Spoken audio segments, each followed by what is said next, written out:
سب کی نظریں اسلام آباد پر۔ وزیر اعظم عمران خان نے عدم اعتماد کے ووٹ سے ایک روز قبل پارلیمنٹ ہاؤس کے باہر یا ڈی چوک اسلام آباد 10 لاکھ افراد لانے کا فیصلہ کیوں کیا؟ اس کی دو وجوہات ہو سکتی ہیں۔ ایک تو اپنی ہی پارٹی کے مخرفین پر دباؤ ڈالنا، اور دوسرا اگر ان کے خلاف ووٹ ڈالا گیا تو اسی دن سے دوبارہ کنٹینر پر جائیں گے۔ اس طرح اس بات کا قوی امکان ہے کہ ووٹ کا نتیجہ آنے تک ہجوم وہی موجود رہے گا۔ اگر وہ کامیاب ہوئے تو اسے جشن میں بدل دیں گے، اور شکست کی صورت میں اسے دوبارہ احتجاجی دھرنے میں بدل دیں گے۔ وہ ہتھیار ڈالنے کے موڈ میں نہیں، اور پہلے سے ہی یکے بعد دیگرے جلسے اپوزیشن پر براہ راست تنقیدی حملے کے ٹیمپو بنا چکے ہیں۔ وہ غیر جانبداری پر بھی سوال اٹھا چکے ہیں، جو کہ ناقدین کے خیال میں خان کا ایک بہت بڑا یو ٹرن ہے۔ چونکہ اعصاب کی جنگ میں دونوں جانب سے تناؤ بڑھ رہا ہے، تو کچھ آزاد مبصرین کا خیال ہے کہ معاملات قابو سے باہر ہو سکتے ہیں، جو سیاسی اور معاشی عدم استحکام کا باعث بن سکتے ہیں۔ کچھ وفاقی وزراء جنہوں نے گزشتہ چند ہفتوں میں اپنے بیانات سے تناؤ کو براہ راست بڑھایا تھا، اب دونوں فریقوں کو تحمل کا مشورہ دے رہے ہیں۔ لیکن وزیر اعظم اس موڈ میں نہیں، اور اپوزیشن نے بھی ان کے بیانات کو مسترد کرتے ہوئے آنکھوں میں دھول جھونکنا قرار دیا ہے۔ وزیر اعظم عمران خان کو اب بھی یقین ہے کہ وہ اپنے حریفوں کو اپنے ان سوئنگ یارکر سے کلین بولڈ کر دیں گے، لیکن اگر امپائر نے اسے نو بال قرار دیا تو کیا ہوگا؟ یہ کرکٹر سے سیاستدان بننے والے کی قسمت پر مہر لگا سکتا ہے، جس کی حکومت کے 3.5 سال میں کبھی بھی ایسی صورتحال نہیں آئی کہ ان کا اپنا عہدہ اور فائل مکمل طور پر ابتری کا شکار ہے، جب انہیں اس کی سب سے زیادہ ضرورت ہے۔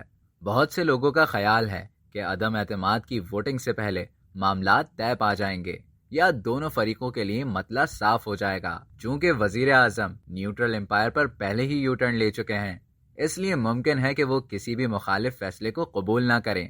یہ تو طے ہے، انہوں نے آخری دم تک لڑنے کا فیصلہ کر لیا ہے۔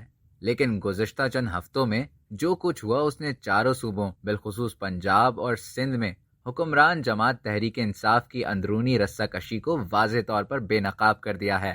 آئندہ 24 سے 48 گھنٹوں میں عدم اعتماد کے ووٹ سے بہت پہلے سب کچھ صاف ہو جائے گا۔ چاروں حکومتی اتحادوں مسلم لیگ کاف، MQM پاکستان، بلوچی عوامی پارٹی BAP اور گرینڈ ڈیموکریٹک الائنس GDA کے فیصلوں کا اعلان متوقع ہے، جو وزیر اعظم کے لیے آر یا پار کر سکتے ہیں۔ اگر اتحادیوں نے اپوزیشن کے ساتھ جانے کا فیصلہ کیا تو وزیر اعظم کے لیے سب ختم ہو جائے گا، بشرط یہ کہ اپوزیشن کا اپنا درجہ اور فائل برقرار رہے۔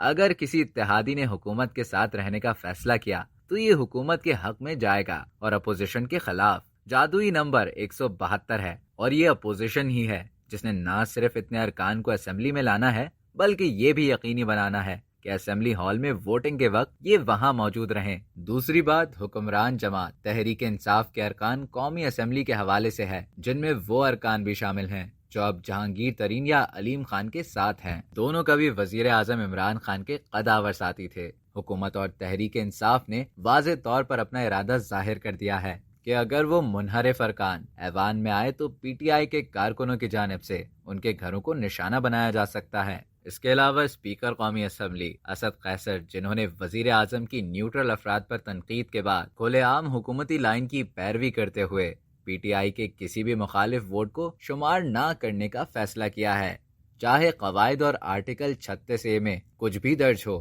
یا تشریح کی گئی ہو۔ حکمران جماعت اور اس کے قانونی ذہنوں نے اختلاف رائے کے باوجود فیصلہ کیا ہے کہ اسپیکر کو اپنا فیصلہ کرنا چاہیے اور دوسرے فریق کو سپریم کورٹ جانے دیں۔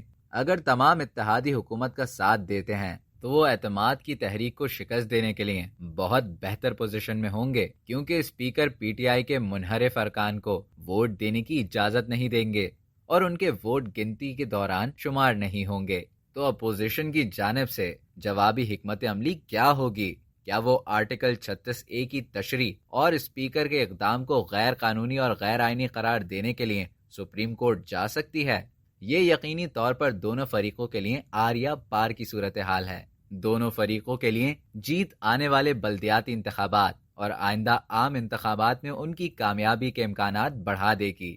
وزیر اعظم عمران خان اگر اپوزیشن کی تحریک کو شکست دے دیتے ہیں تو یقیناً ایک مضبوط لیڈر بن کر ابھریں گے، اور اپوزیشن کے تینوں اہم رہنماؤں آصف زرداری،